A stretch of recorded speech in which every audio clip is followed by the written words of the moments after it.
শিকার হবে মধ্যবিত্ত, ব্যাংক খাতে নৈরাজ্যের সমস্যা নেই, বিনিয়োগ ও কর্মসংস্থানের সুযোগ সম্ভাবনা অস্পষ্ট বলছে সিপিডি। বাজেটের কোনো প্রভাব পড়েনি রাজধানীর নিত্যপণ্যের বাজারে, গত সপ্তাহের তুলনায় একই, মনিটরিং না থাকলে বাড়ার শঙ্কা।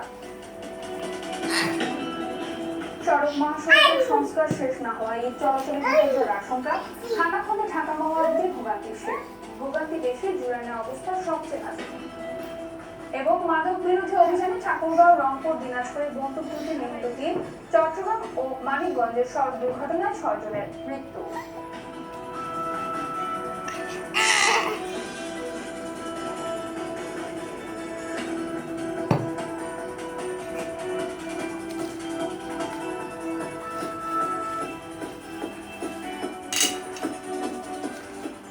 আসসালামু আলাইকুম, স্বাগত আরটিভির দুপুরের সংবাদে। শুনছিলেন মার্কেট আর ব্যাংক সংবাদ শিরোনাম। পুরো সংবাদে আপনাদের সঙ্গে আছে আমি সাদিয়া রেজওয়ানা।